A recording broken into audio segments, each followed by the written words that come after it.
throughout the 2,000-year tapestry of China's feudal history. Brilliant. Generals have shone as brightly as stars in the galaxy.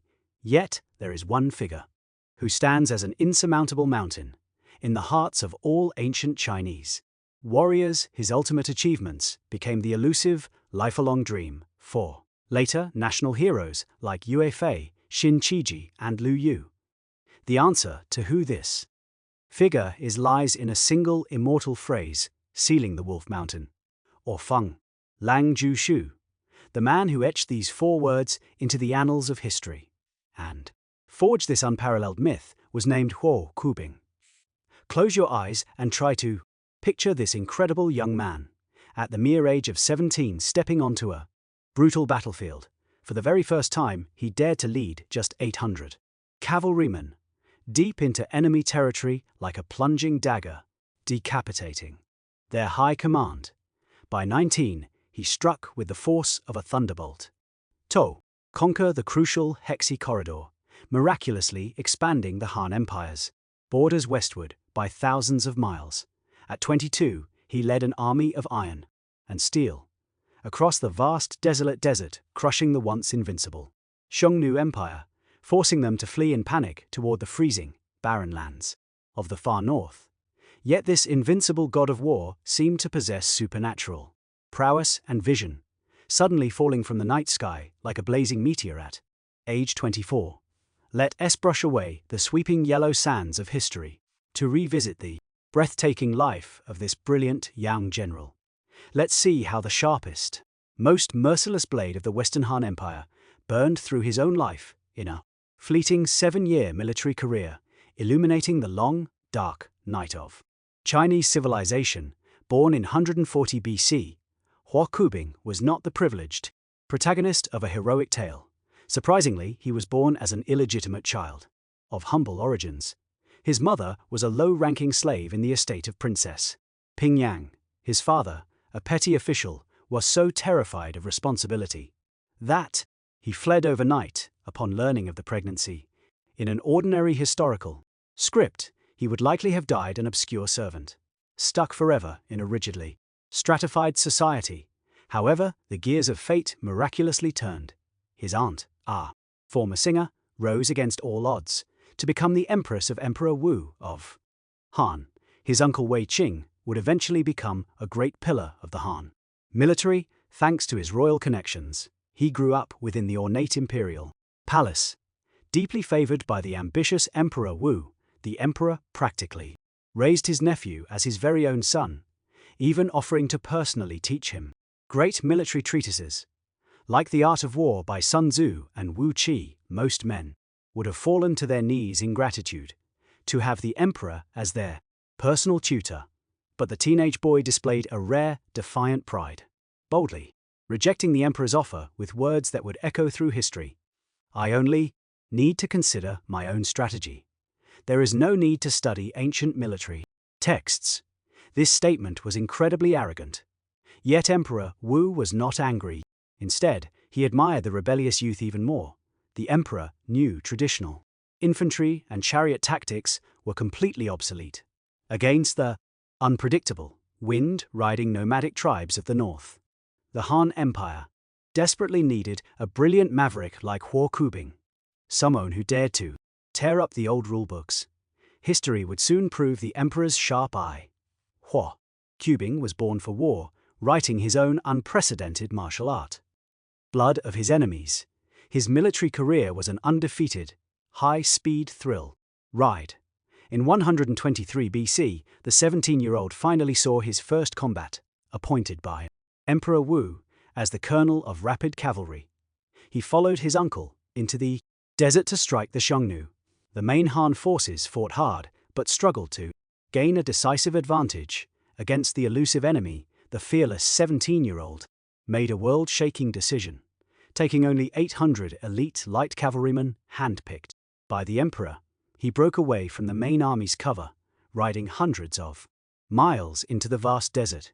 His unit acted like a divine dagger, striking the unguarded rear headquarters of the Xiongnu. This battle shocked the world, as Huo and his 800 braves beheaded over 2,000 enemies. He personally killed the Xiongnu Chanyu's grandfather, and captured his uncle.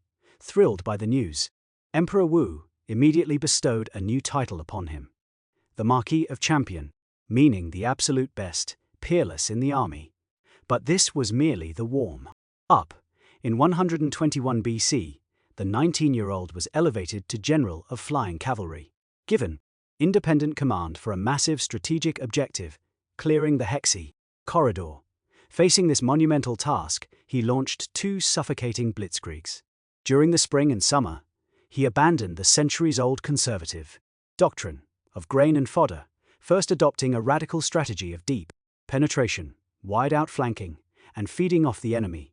Marching without heavy supply trains, his men ate captured cattle and sheep, avoiding heavily guarded main roads. He led his men through agonizing routes, over snow-capped mountains, and desolate Gobi deserts, to deliver fatal strikes from angles the enemy never imagined.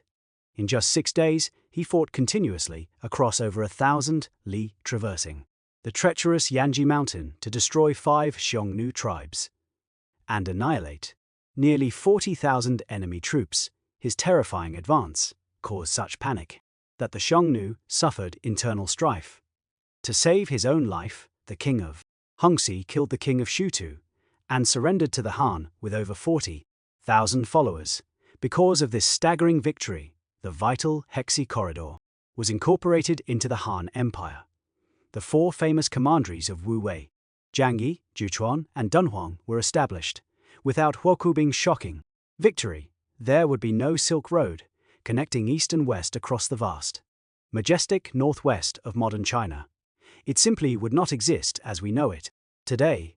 Yet the war goddess sights were set even further. In 119 BC, at age 22, reached the absolute zenith of his life. Right there in the decisive battle of Mobei, Emperor Wu poured the nation's wealth into a final, all-out offensive, aimed squarely against their century-old nemesis. As supreme commander, he led 50,000 elite Han cavalrymen, plunging over 2,000 li into the blinding sandstorms of the northern desert, ready to clash with the main forces of the Xiongnu's left Tuqi king. Fighting like a demon, he wiped out over 70,000 enemies, completely and utterly crippling the elite Xiongnu army. Relentlessly, he chased the survivors all the way to the Kenti Mountains, right to the sacred Xiongnu site of Mount Langukshu in modern Mongolia. There, looking out over the vast expanse, the young man held a solemn ritual, worshipping heaven on behalf of the Han Dynasty, creating the legendary act of sealing the Wolf Mountain. He then held an earth worship ceremony at Mount Gaian, pushing his troops all the way to the North Sea, which is modern Lake Baikal, before finally ordering his victorious army home.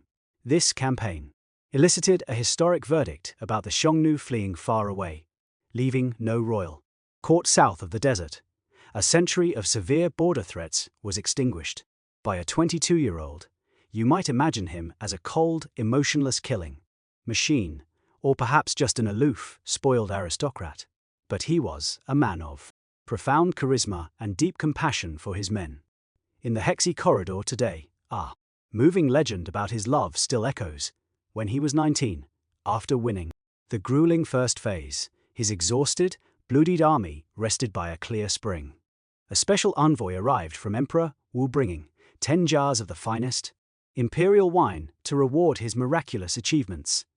10 jars were plenty for the commanding officers, but practically nothing for the tens of thousands of wounded soldiers, the men who had just risked their very lives for him.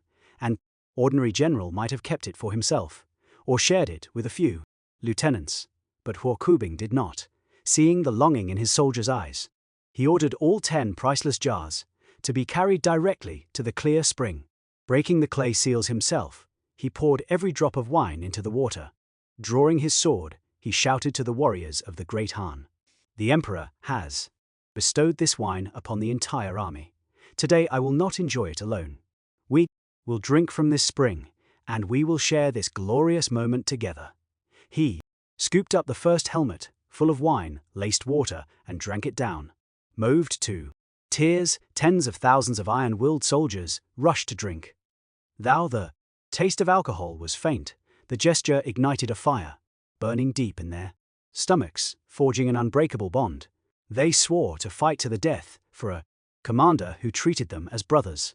To this day, the city built on that site proudly bears the name, born of that exact legend, Juchon or Wine Spring. With unmatched military genius and an army that worshipped him, he could have left an even longer legacy for the world to remember.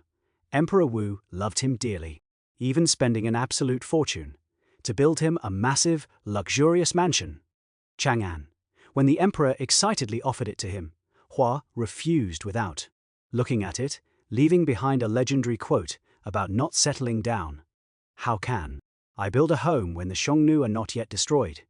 These words encapsulated his absolute loyalty to the state and perfectly mirrored his short, absolutely brilliant life, giving all his light and heat to the turbulent northern frontiers. Tragically, heaven is jealous of genius. In 117 BC, shortly after the Mobei victory and his new appointment, a sudden, cruel illness took his life at the tender age of 24.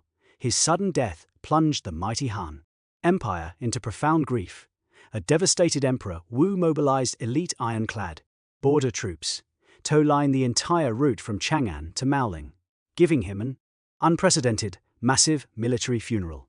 The emperor ordered his tomb to be shaped like the majestic Chilean mountains, right where he had famously defeated the Xiongnu. He also commissioned the famous stone sculpture, Horse Trampling, the Xiongnu, to ensure the young war god would guard the empire's rivers for eternity. Huo Qubing's life was achingly short, a mere 24 springs and autumns, passing like a white stallion flashing past a crack in a wall. Yet his legacy is endlessly long, echoing with boiling blood every time we turn the pages of history over 2 millennia later. He truly was a brilliant meteor, tearing through the dark Han Dynasty sky, burning with ultimate intensity to illuminate the unyielding martial spirit of the nation. He defined what it means to be a boy hero through his glorious battle records, and defined the highest military glory through his blood and loyalty. No matter how the heavy wheel of history turns, as long as the name Juchan resonates across the land, and as long as the fierce western winds blow through the Hexi corridor, the Marquis of Champion, riding proudly in the sandstorms with his spear, will live forever in the blood and soul of his people.